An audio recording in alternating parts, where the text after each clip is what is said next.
Well, good morning, everyone. Let's take our Bibles to John chapter number 21 for our Sunday morning recap. And I just want to start off by saying thank you for letting me take last week off. I would have ended up taking it anyway because I was sick all week. And I don't know if you've had any of those sicknesses going around, but man, this one has gotten me so stopped up in my sinuses and stuff. And so I just was really resting a lot this past week. And so thank you for allowing me to take spring break, originally off with my family and then ended up being sick. So I was technically not really doing a lot with my family. But this past Sunday, yesterday, was such an incredible day. And sadly, it's one of the more frequently missed Sundays in Christianity because, last week was Resurrection Sunday. What's the Sunday after Resurrection Sunday? What's the first Sunday we have the chance to prove that we really mean it when we come and worship the Lord on Easter Sunday? It's the very first chance we have to show that we really believe that Jesus has risen, that our lives have been changed and transformed into something that He's ready to use for His kingdom and His glory. But for many people, it just becomes another Sunday to do whatever comes up. And so a lot of people do that. And so we noticed that. I think churches across America usually see about a 35% drop in attendance from the previous Sunday.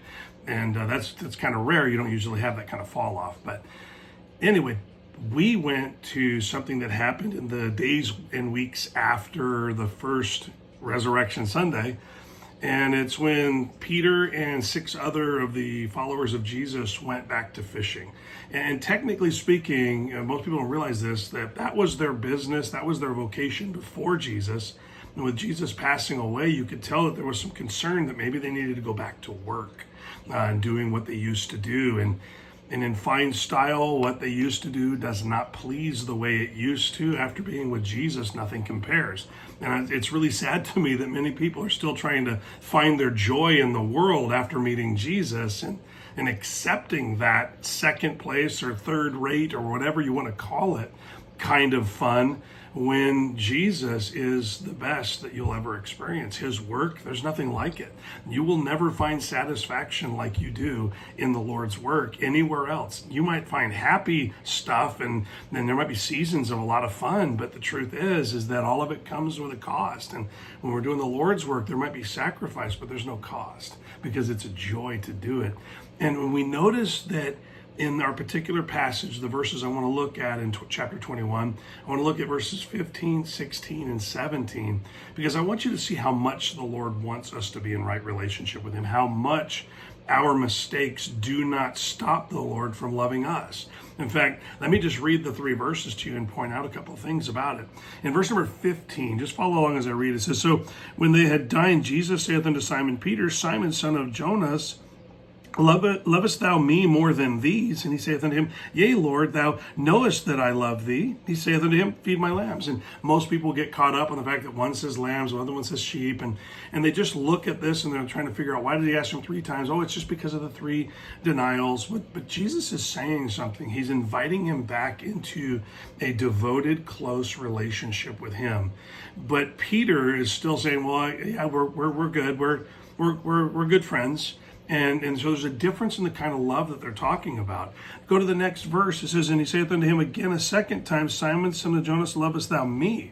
Now, instead of saying, lovest thou me more than these, he just says, do we have a love relationship going on here? And again, same thing happens. And he saith unto him, Yea, Lord, thou knowest that I love thee. He saith unto him, Feed my sheep. And so both times, Jesus and Peter used the exact same word they used in the previous verse. Jesus talking about a God type of love, Peter talking about just the normal relational love that they would experience with really good friends. And Jesus wanted more from him and let him know that there was more available, but Peter didn't feel like he even deserved that, and so he held back. And if you notice, instead of more than these, it's just a one-on-one thing.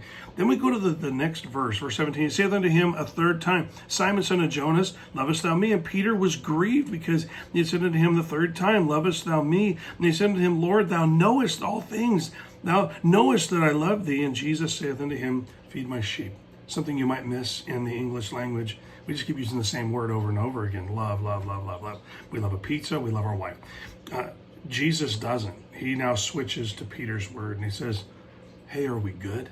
Can we have that close family, friendship, closeness. Let's have that. Let's get back to work. And so really what we see happening is Jesus is inviting Peter back into the same relationship that they had prior to the crucifixion, prior to the night that Jesus was betrayed, or not betrayed, but denied by Peter.